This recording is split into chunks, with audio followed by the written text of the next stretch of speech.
When you think about intelligence agencies and the CIA, you think about wiretaps, high-speed chases, and aggressive interrogations in dark rooms. Not exactly a subtle environment.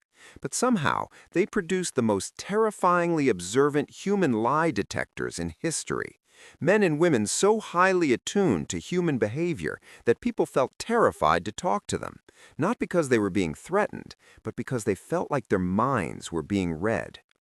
And there was one man, an elite counterintelligence agent, who figured out a method of observation so powerful that hardened criminals and foreign spies would confess to him before he even finished asking a question. Not because he intimidated them, but because he saw things their bodies were trying to hide. I'm going to break down who he was, his exact method, and how you can actually use it right now to read a room so well it makes people think you're psychic. His name is Joe Navarro, and for decades his job was to catch spies. But he didn't do it by listening to what people said. He realized early on that words are the easiest things to fake. Navarro said most people walk into a room completely blind. When they want to know if someone likes them, respects them, or is lying to them, they look at the face. But from childhood, we are taught to lie with our faces. We are told to smile when we get a terrible gift, to look interested when we are bored, to act brave when we are terrified. The face is a PR firm. He called the alternative Limbic Truth. The limbic system is the survival center of your brain. It does not think, it reacts, and it controls the parts of your body furthest away from your face. Navarro's method was simple: ignore the smile and watch the feet. The moment someone feels threatened, uncomfortable, or wants to leave a conversation, their limbic system immediately prepares the body for escape. They don't frown. Instead, their feet pivot to point toward the door. If they disagree with you, they won't always say it out loud. Instead, they will subtly turn their torso, their ventral front, away from you to protect their vital organs. Navarro said before any high-stakes interrogation, he would just look for the baseline. How do they sit when they are relaxed? And then he would ask a hard question. He didn't care about their answer. He just watched to see if their hands suddenly gripped their knees, if they touched their neck to pacify a spiking heart rate, or if their feet locked at the ankles.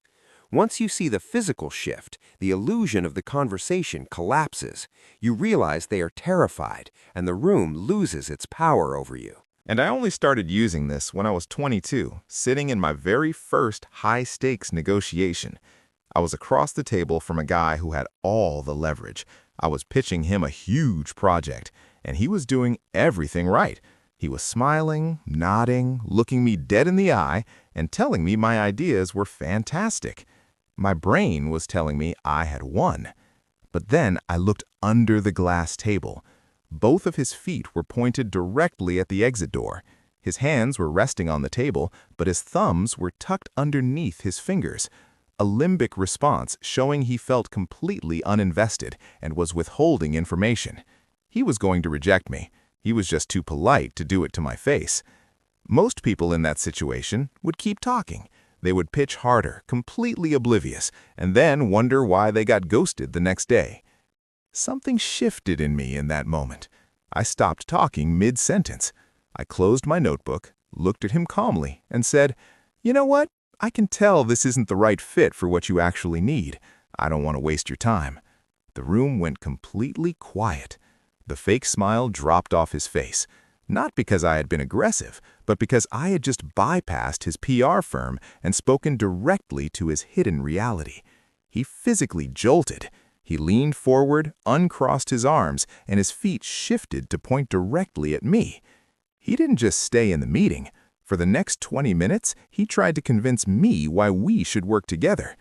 And that is limbic truth. You don't become powerful by trying to dominate a conversation or having the best comeback. You become powerful by seeing the reality everyone else is trying to hide. Listen to the words, but trust the body. When you start responding to what people are actually feeling instead of the script they are reading to you, the dynamic shifts instantly, and it makes them nervous, because the only person you cannot manipulate is the person who can see exactly what you're doing. Thank you for watching. If you did enjoy, please subscribe so more people can see this. Thank you.